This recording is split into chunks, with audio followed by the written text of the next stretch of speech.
So let me give you an example. If you put on your goals, for example, let's just say you put on your goals, I am blessed, right? So you're writing that down, which is not a bad thing. I write that out often. I'll write that out often. I'll put down, I'm blessed, right? I'll write that down and I'll write, I'm empowered, I'm equipped. But then there's another set of affirmations that I add to that. And I say, my company does. Like, so this first year, our company with real estate coaching we did very well. I'm very grateful. But now I'm like, okay, I want to triple those numbers 2025. 2025, I'm forecasting now that we're going to triple the numbers. I'm forecasting that.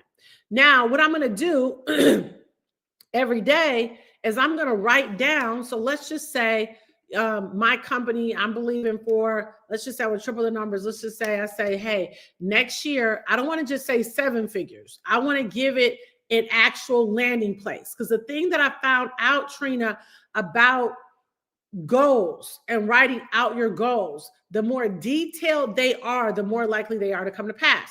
So I may say, okay, next year, my company will do 5 million. So let's just say that's my goal. Then I want to break it down in increments.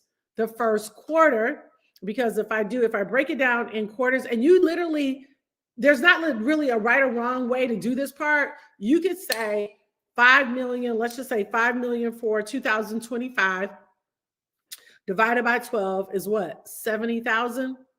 70,000.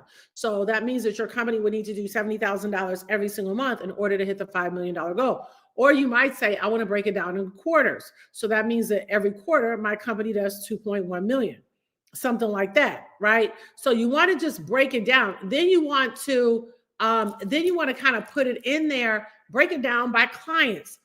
God, I thank you that I have clients that spend this amount, right? Or if you have it by a product or by services. So I have quite a few entities. And so I'm looking at all of my entities. I'm looking at how they perform. I'm looking at our weak areas or our challenging areas. And I definitely don't want to put myself in a position where I know that is not my strength. I want to make sure that I have team members that is their strength. So for example, one of the things that I know we needed to do was hire a virtual assistant. So that was the next for me. The next was hiring a VA. I have an amazing team. They're amazing. I love them. I really do. But I also knew we needed to expand. We needed to grow. We needed to grow in skill set. So what I did was I said, okay, so I started doing the interviews for the VAs. So as I'm looking for the VA, I specifically wrote down, I want somebody that has the heart and the vision of the company, that they catch what we're doing, that we have somebody that will grow with us, that are skilled in these areas. Right? Because my thing is I want everything on automation. I want all your wealth on automation.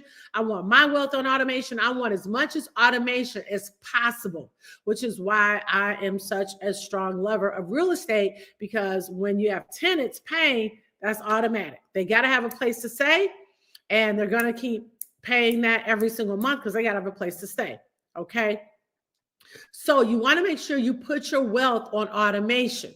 Right? Or you want to make sure, or maybe that's not your goal for your business. Maybe your goal for your business is to say, my goal is maybe to, I don't know. Let's just say your goal is to sell 1,000 units. Maybe you have shea butter. I'm thinking about someone that goes to our church that has a great shea butter line. So her goal is, first she did shea butter, then she did oil, then she was cranking those different products out. So now it would be time to take it from retail, right, to e-commerce. So she would need to get a VA that specializes in e-commerce so that she can keep cranking out the products like Madam CJ Walker, and then just give them the product and then set up shipping, right? So my point is, no matter where you are, these are things that you got to do. Because what I want you to stay away from is, I want you to stay away from saying, I'm about to go get a new Range Rover, but you're still renting. No, that's not what we're doing. You got to be able to assess.